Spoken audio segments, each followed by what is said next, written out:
पांचवा दिन।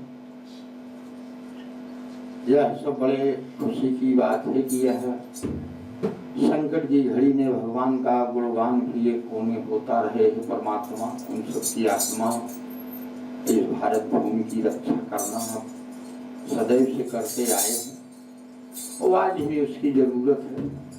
हम सब पे कृपा करें। देखिए, एक बात तो जान लीजिए, यहाँ पर हर कोई सोचता है, आप ही नहीं, हर कोई ये सोचता है कि जब भी ये बैठते हैं तो यही इतना बोलते सुमिरन में, स्तुति में, जिस जो भी भाव हो। तो ये जान लीजिए इसके विषय में कि जो आप सदैव से मनन करते आए हैं उन शब्दों में बड़ी ताकत है, उन शब्दों में बड़ी ताकत है। अगर हमको कोई चीज, अगर किसी दुख के समय में, किसी संकट के समय में अगर आप उसी मंत्र का प्रयोग कीजिए जिसमें आपने नियम और धर्म कर्म सब कुछ निभाया, तो उस मंत्र पे विश्वास करके और उसके बाद आप अपनी कामना व्यक्त करिए। हम तो ये कहते हैं कि ज्यादा तो नहीं सुनवाई होगी, मगर 10% 20% आपकी उस मामले में अवश्य सुनवाई होगी।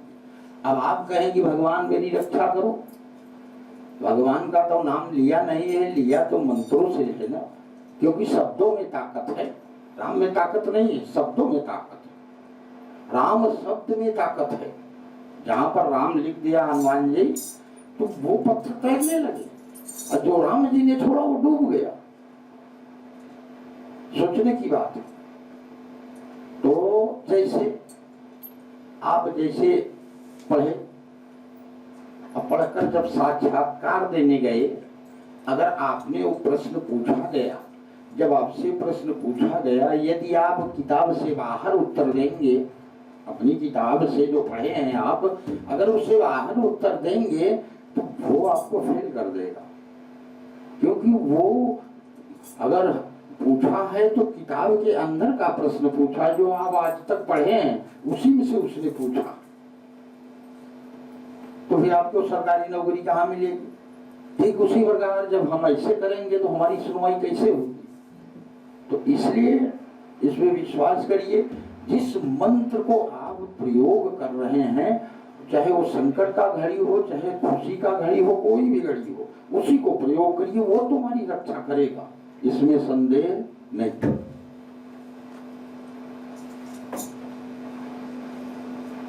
तो इसलिए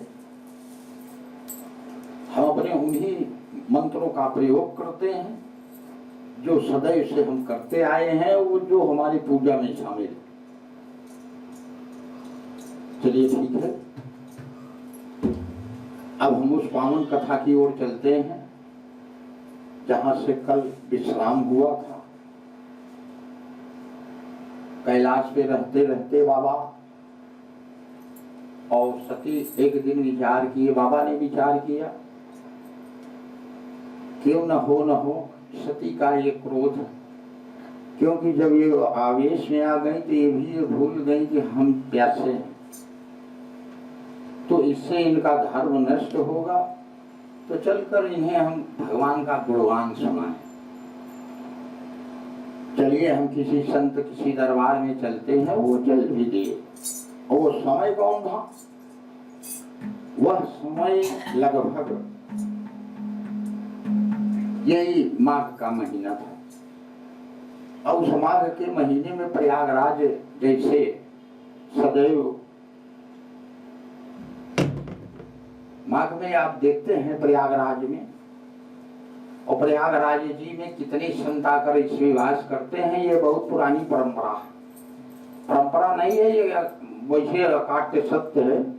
क्योंकि यहाँ पर जो अमृत छलका था, उस उपलक्ष्य में जहाँ जहाँ छलका है, छीना झपटी में 4 जगह जो है हुआ था, और 4 जगह कुंभ लगता है। नासिक, यहाँ हरिद्वार और एक जगह और उज्जैन, ये 5 जगह, 4 जगह ये जो है अमृत छलका था, उसी उपलक्ष्य में दरसाल सभी संत महात्मा अपने भारत भूमि के, यहाँ तक कि विदेश के भी जिसे जैसे अवसर मिलता है तो प्रयागराज पहुंचने का प्रयत्न करता है।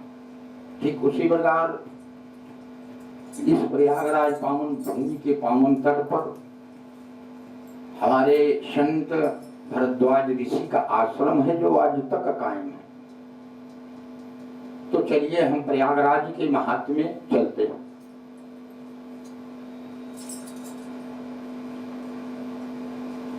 भरद्वाज मुनि बसहि प्रयागा, तिन्हि राम पद यति अनुरागा।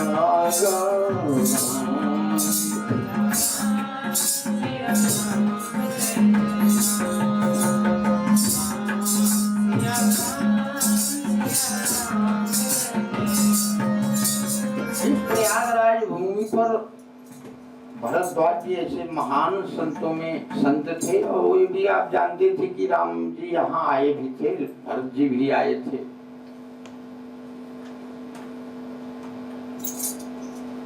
इस महिमा प्रयागराज के हम पहले भी बोल चुके हैं कि प्रयागराज तो दरअसल इसमें जितने उस वक्त के जितने भी संत महात्मा थे सभी जो है अब विशेष पर्वों पर विशेष संत आते हैं। विशेष पर्वों पर जैसे अमावस्या हुई और मकर संक्रांति हुई, ऐसे अवसरों पर विशेष संत, उसी संतों में सभी पधारे थे। तुम आगम कर रब गति जग होई, तीरथ पतिया आवसर होई।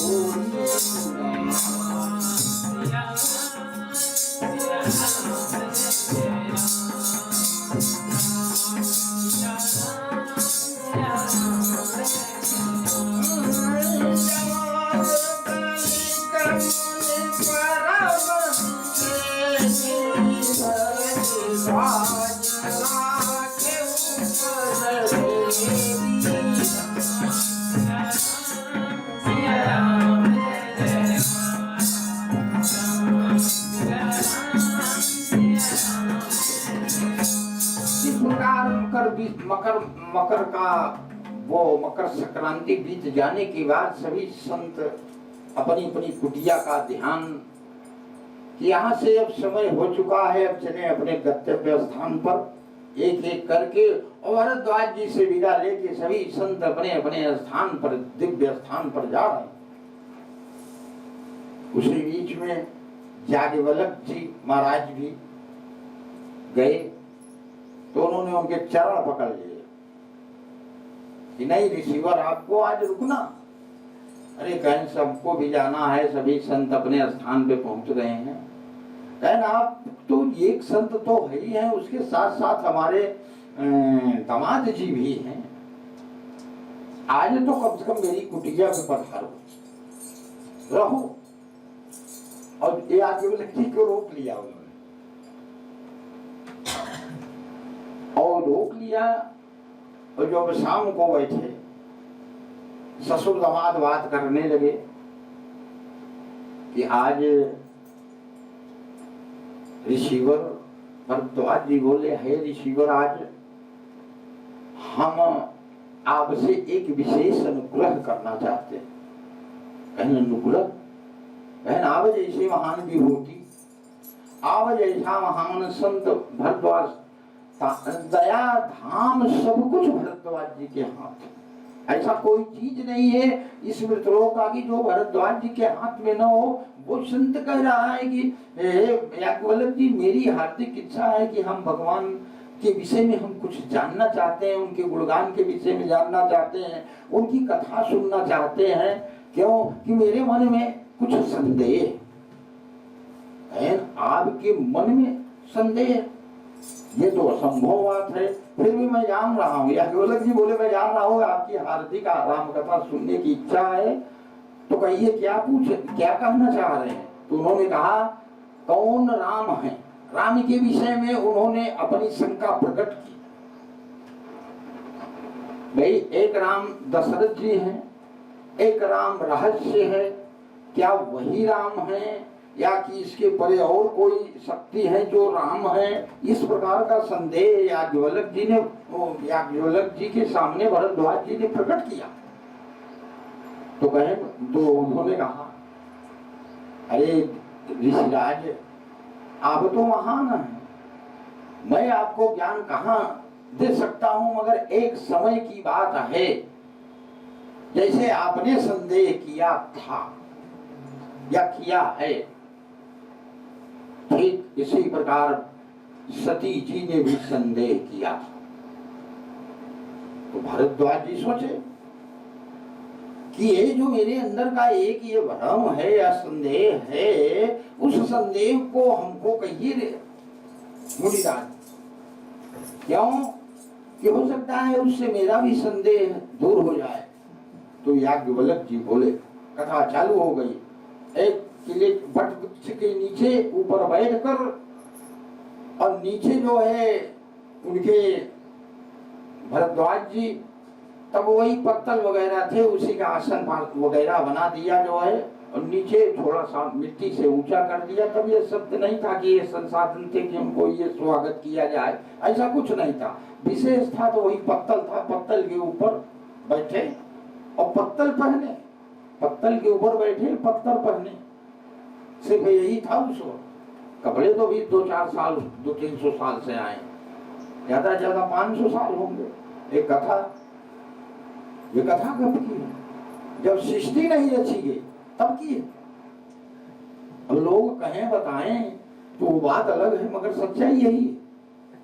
केवल वृक्ष पौधे थे धरती पे, वो धरती मैया की देवी, मानव नहीं आया था, ये जान लीजिए।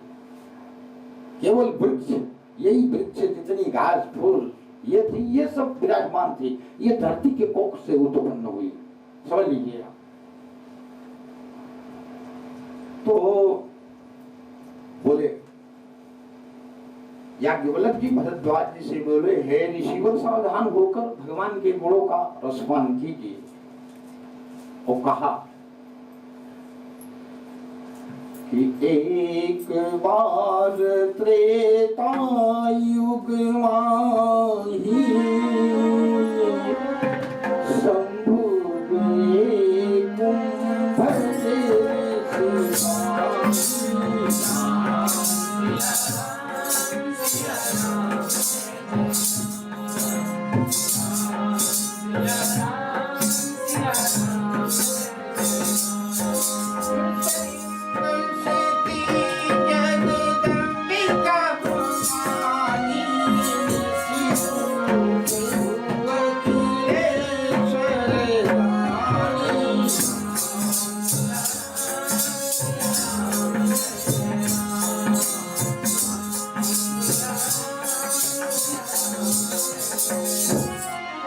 कुंभ याज्ञवल्क्य जी ने,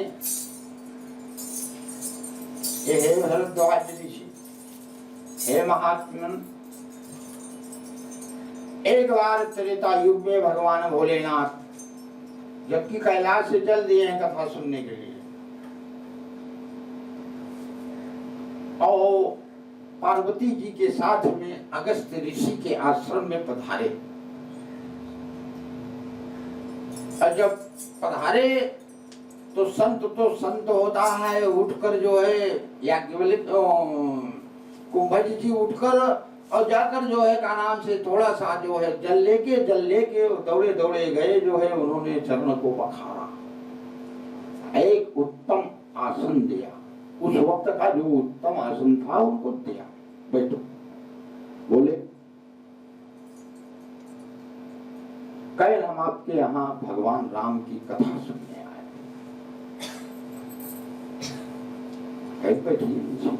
बैठिए प्रभु। और चरण धोकर चरणामृत लिया तो सती के मन में एक संदेह उत्पन्न हो गया कि एक कथावाचक किसी से नमस्कार नहीं करता, ये कैसा संदेह, कैसा कथा सुनाएगा। उनके मन में एक संदेह उत्पन्न हुआ, ये क्या कथा कहेगा। जब ये हम लोगों के चरण धोकर पी रहा है, वो ये नहीं समझ पाए कि ऋषिराज कुंभजित जी ये समझ रहे हैं कि ये इस चराचर ब्रह्मांड के नायक हैं, हम इनके चरणों की जो है प्रसाद अगर ले लेंगे तो ये भाई कौन नहीं पाना चाहेगा, ये सोचकर उन्होंने, मगर समस्या ये फंसी उनके मन में, ये उत्पन्न हुआ ये क्या कथा कहेगा। और पूरी कथा मर्यादा पुरुषोत्तम राम जी की कुंभज ऋषि ने सुनाया बाबा भोलेनाथ हो सती जी को। और पूरी कथा खत्म हो गई तो बाबा तुलसी ने लिखा कि राम कथा मुनिवर बखानी सुनी महेश परम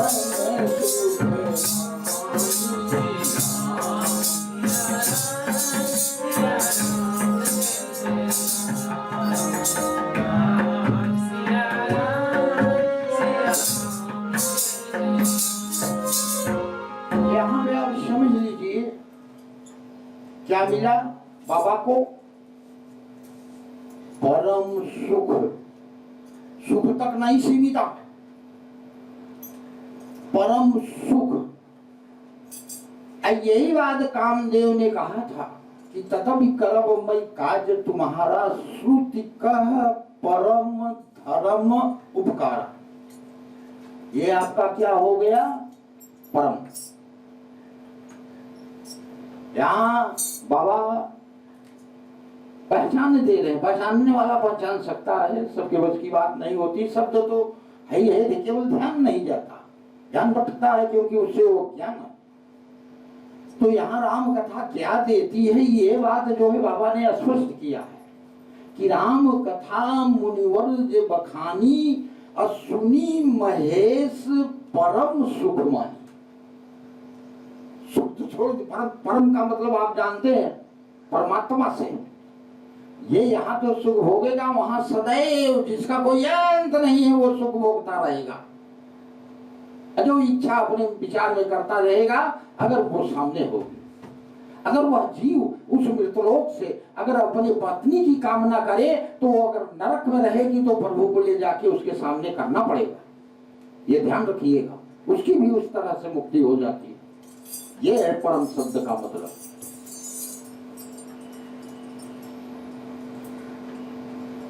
सुनी महेश परम सुखमानी। सती मैया की इसमें से नाम ही बाबा ने निकाल दिया कि क्योंकि उन्होंने नहीं सुना, केवल महेश ने सुनी। और कथा खत्म हुई तो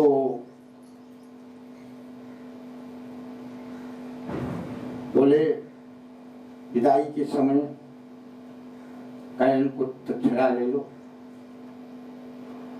कैन, हे बाबा सब कुछ तो आपका दिया हुआ, हम याद है आपने कुछ कहा है भक्ति का ज्ञान देने के लिए, याद है आपको कि भूल गए हमको। कैन आपका जिसके लिए आप सदैव से भूखे हैं, याद दिलाया उनको कि जिसके लिए आप सदैव से भूखे हैं वो जो है का नाम से कि वो हमें नहीं सुनाओगे, जो अपनी वचन दिया है आपने भक्ति की कि हम आपको भक्ति का कथा से आपका पेट भरेंगे। बाबा को ध्यान आया, कहने अगर देना है तो बस उसी को दे दो, बस यही मेरी दक्षिणा हो गई। इससे बड़ी दक्षिणा क्या हो सकती है इस मृतलोक में या इस देवलोक में या जो भी लोग हैं उन लोगों के विषय में भी। तो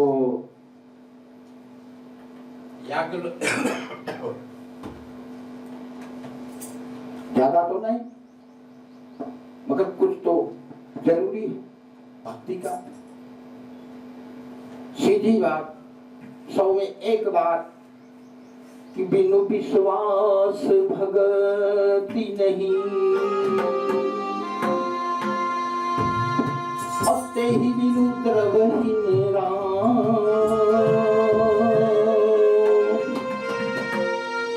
और राम कृपा बिनु सपने जीवन लाहे विश्राम सियावरे।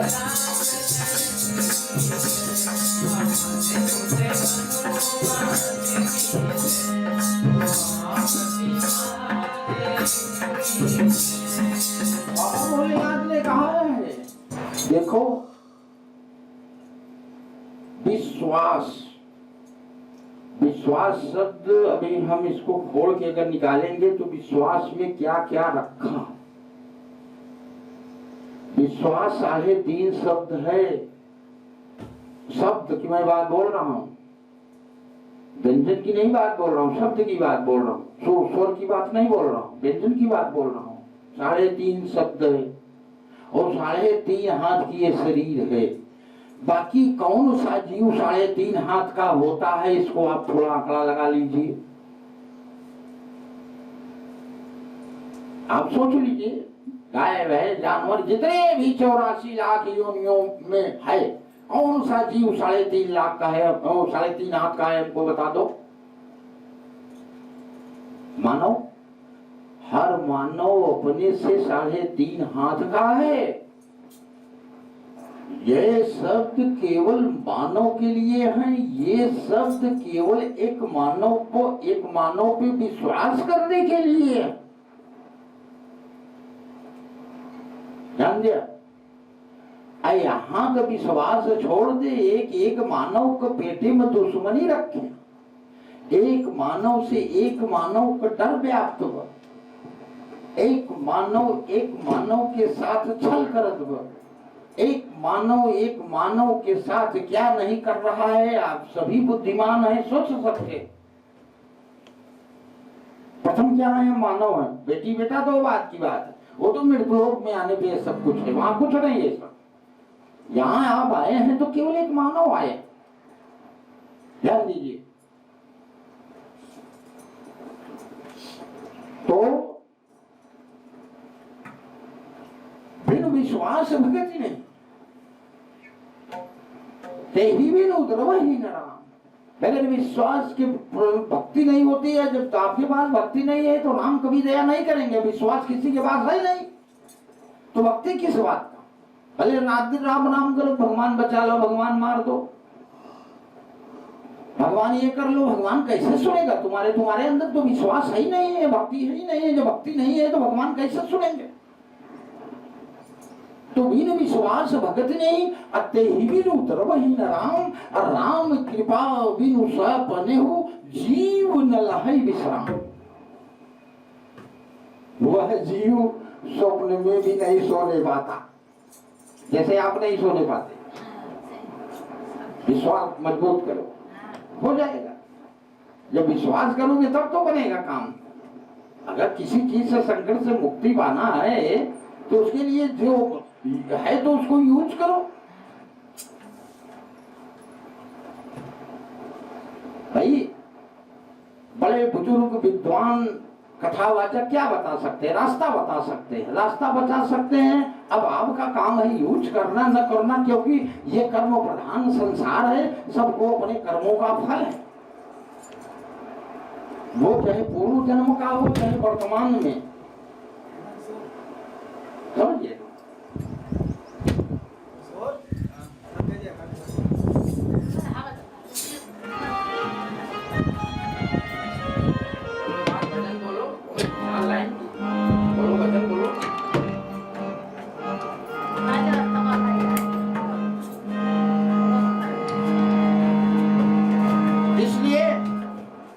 अपने मत में चूर होते हुए वो बार बार इन्हीं चक्र में फंस रहा है। जैसा कि बाबा कबीर ने कहा, क्या कहा कि मन फूला फूला ये जगत में कैसा नाता रे, मन फूला फूला ये जगत में कैसा नाता रे, मन फूला फूला ये जगत में कैसा नाता रे, मन फूला फूला ये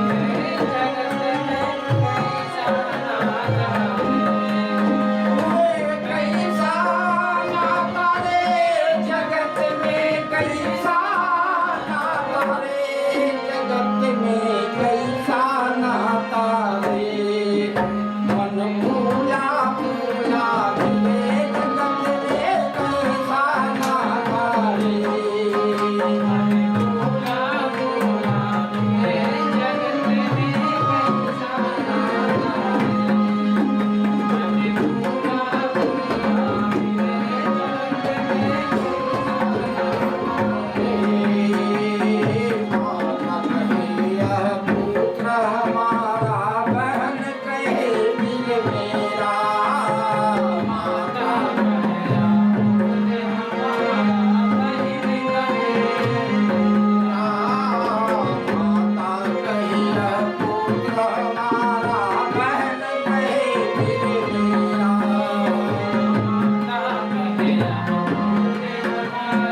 उसका मतलब आप समझते हैं? अगर जो इस धरती पर फूला फूला फिरता है मन के द्वारा, मरने से पहले आप देखे होंगे वो भी फूल आया होगा। बहुत से लोगों को देखो फूल आते हैं, क्योंकि फूला फिरे हैं ना, इसलिए फूल जरूर आएंगे। देखो कितने लोग भोग रहे हैं। ज्यादातर भाई अंतिम चरण में मिलेगा वो आपको आशीर्वाद, फल तब लगता है, वो भगवान का किया हुआ तत्काल नहीं मिलता है। स्मृत लोक में, स्मृत लोक में भोग ले हुए जितने, अगर आप इस कर्म में नहीं भोग पाओगे तो अगले में आपको जन्म लेना पड़ेगा, भोगना पड़ेगा। भोगने के लिए जरूर आओगे, बच नहीं सकते, क्योंकि निवृत्त और प्रवृत्त दो हैं और दोनों भोगने योग्य हैं, दोनों से छुटकारा हम लोगों को नहीं है।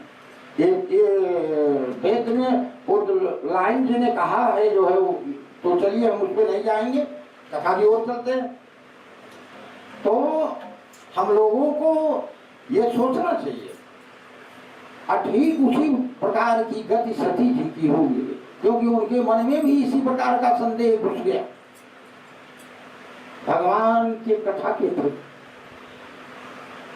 और जब राम जी की कथा नहीं सुने तो भक्ति की कथा क्या सुने। वो विश्राम जलपान करने के बाद विदाई लेकर बाबा भोलेनाथ सती के साथ चले। जब बाबा वहां से आकाश मार्ग से चले तो वो जो है क्या देख रहे हैं, उनके मन में एक ख्याल आया कि ये त्रेता अवतार तो हो गया, इसमें हमारे प्रभु का प्राकट्य है।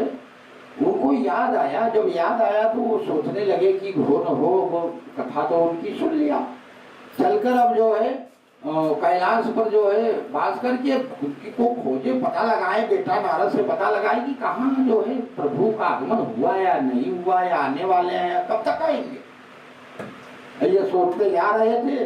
और तब तक उनको अचानक नजर पड़ी धरती पर, आकाश मार्ग से निकल रहे थे, धरती पर नजर पड़ी तो प्रभु का दर्शन हो गया। वो उस स्थिति में उनका दर्शन हुआ जब जानकी जी को रावण हरण करके ले गया, तो बाबा अवाक रह गए। और चले जाए वो एक तक भगवान को, जब उनके ऊपर परमात्मा, उस परमात्मा के ऊपर जिसका उन्होंने कभी दर्शन नहीं किया है, उस परमात्मा के ऊपर अगर नजर पड़ जाए तो किसकी नजर हटेगी। जिस परमात्मा के लिए वो रात दिन बैठकर अखंड तप अखंड समाधि लगा लेते हैं बाबा, और वह परमात्मा अगर नजर के सामने पड़ जाए, उसी का तब उनको भी इंतजार था कि कब उनका दर्शन मिले। याद है आपको, दर्शन करते करते ब्रह्मा विष्णु महेश जी, ब्रह्मा जी उसमें फंस गए, जो आज ब्रह्मा जी की पूजा नहीं होती, वो दर्शन ही करने का उद्देश्य था। और वही परमात्मा साक्षात रूप में नीचे दिख रहा है, तो भगवान भोलेनाथ बार बार ऐसे देखे, बार बार ऐसे देखे उनकी तरफ। तो सती जी कहा ये क्या देख रहे बाबा ने, उनकी भी नजर घूमी। अच्छा देखे तो सती भाई देखिए, वो तो उनका दर्शन निमित्त था, मगर सती जी ने जब देखा तो उनको ये दिखाई दिया कि वो जो है का नाम से की छाती पीट पीट कर जो है रो रहे हैं, और दोनों वहीं में तड़प रहे हैं, भूख प्यास अलग। तो उनका अंदाजा लगा कि ये वन में भटक रहे इतने बड़े जंगल में, ये तो भूख प्यास से मर जाएंगे, क्यों छाती पीट पीट रो रहे हैं। भाई दयालु थी माता, दया आ गई उनको। बाबा ने कहा बाबा कहीं जाते ये कौन, अरे कहीं चलिए देवी, ये लोग है, इसमें बहुत से ऐसे लोग होते हैं जो जिनके ऊपर जो कर्म किया है वैसा उसका फल मिल रहा है, आप चलिए यहाँ के चक्कर में मत पड़िए। अब सती तो दयालु, दया बहुत, शक्तियों के अंदर दया भी बहुत है, ऐसा मत समझिए आप। तो उन्होंने कहा ना बाबा एक बहुत तकलीफ, और जब तकलीफ हो तो तब जब ये छाती पीट पीट रोता है, आई ठीक नहीं ना। और रोई के साथ साथ इतना बड़ा ये मानव पागल हो गया है कि ये पशु पक्षी जीव पेड़ पौधा सबसे कुछ पूछत, जिसको बाबा तुलसी जी ने लिखा कि खग है मृग मधुकर श्रेणी,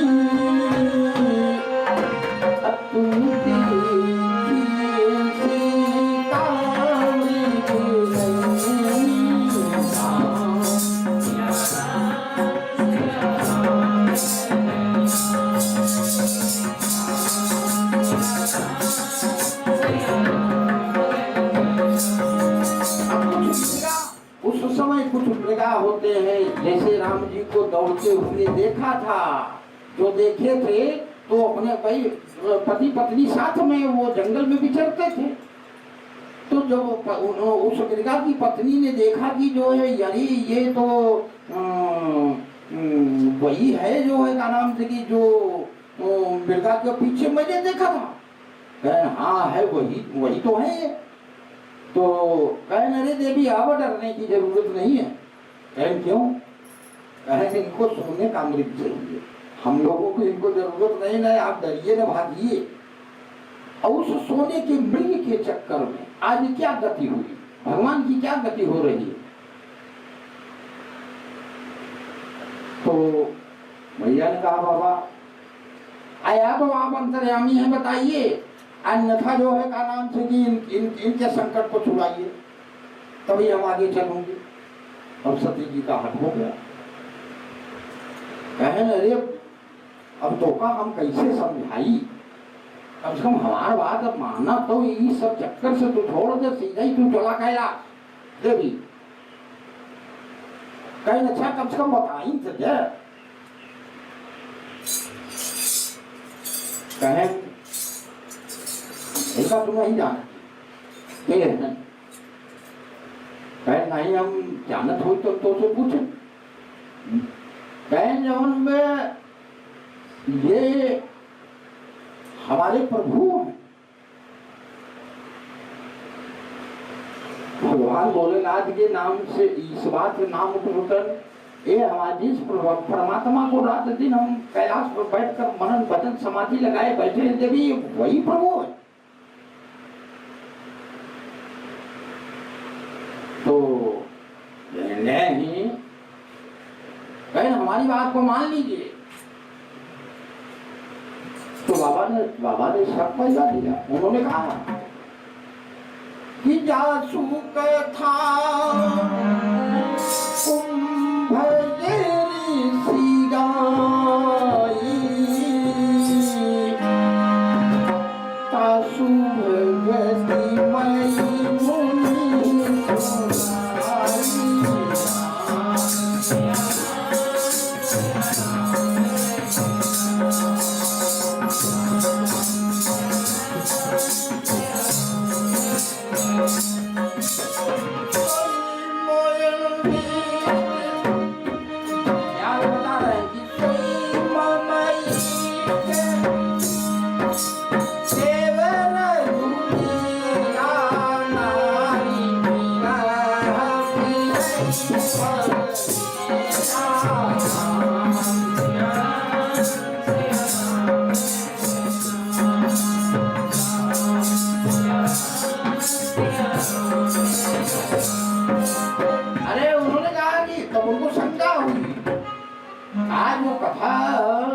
ऋषि ने सुनाया, जिनकी भक्ति को मैंने मुनि को सुनाया, दोनों नहीं सुने रही। अगर दोनों सुने होते तो वो प्रताप का जान जाते।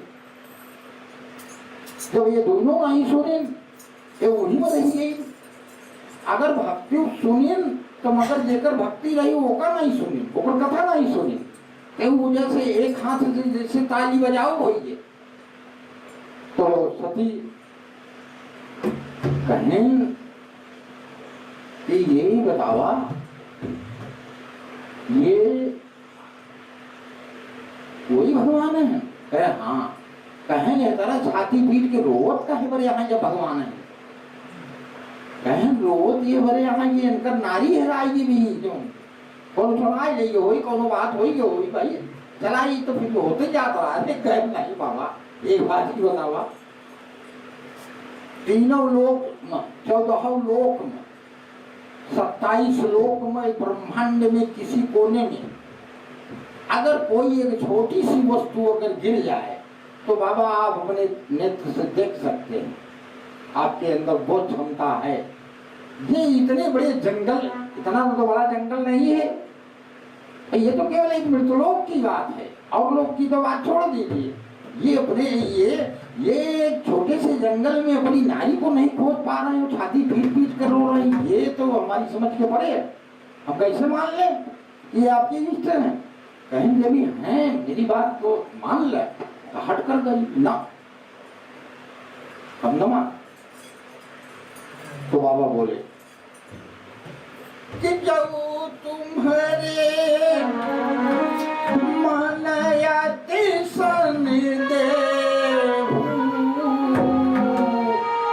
तब की जाई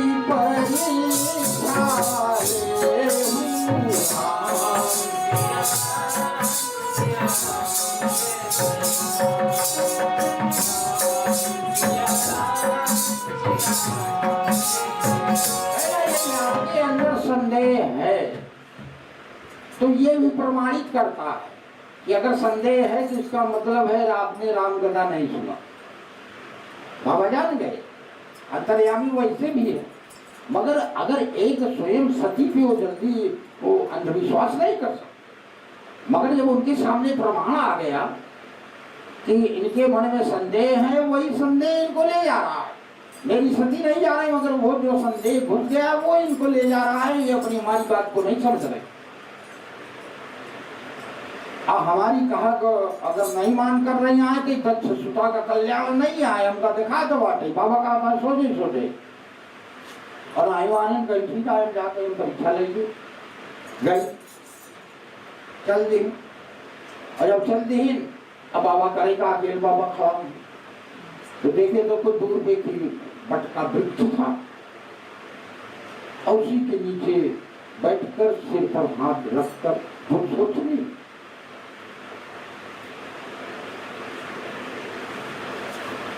प्रभु एक ऐसी पीड़ा। और जब गौर से देखा, गौर से जाना कि ऐसा हो क्यों रहा, तो मजबूरन बाबा को बोलना हो रहा। क्या बोले कि हुई है सोई जो राम रचिया था, अको करी तरक बढ़ाए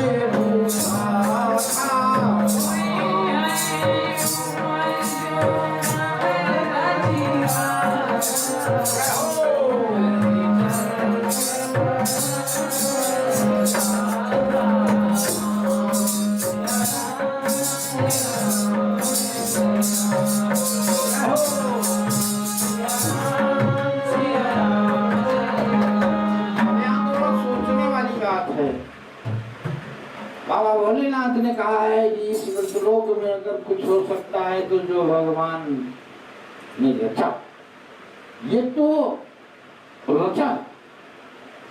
और यहाँ भी जो है राम जी ने भी कहा कि यहाँ भानुकुल कमल दिवाकर कपिंद कावत नगर मनोहर सुन कभी से अंगद लंकेशा पावन पूरी रचित यह देश।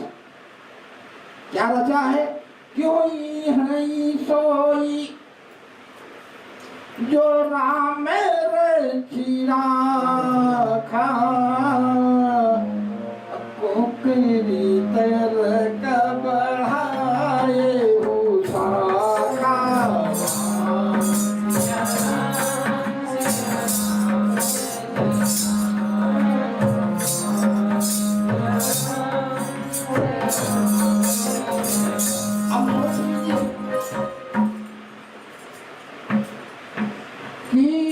हमारे आने का इस मृतलोक में मतलब पूर्व हमारे संस्कार ही ये मानव तन दिलाए। अब मौजूदा संस्कार आपको कौन सा तन दिलाएगा, ये आपके कर्मों पर आधारित होगा। ये आगे आपको कौन सा योनि मिलेगी, या सदैव सदैव के लिए जन्म मरण के मुक्ति से आप बच सकते हैं, ये संसाधन इस शरीर से आप कर सकते। साधन धाम मोक्ष कर द्वारा ये शरीर तो हम आप पाए ही हैं, बशर्ते इससे हम ये साधन बना सकते हैं। इस शरीर से इस मृतलोक में मैं अब अपना अगला जो है मार्ग तय कर सकता हूँ। अगला तो छोड़ दे, यहाँ तो जो लिखा है वही पे आई की सब मरता, ये आई है वही पे मरता। कुछ ओसे मुक्ति भगवान के गुणगान जरूर दिए थे, बशर्ते यह कि कुछ तो धर्म एकर निभावे के बड़ी।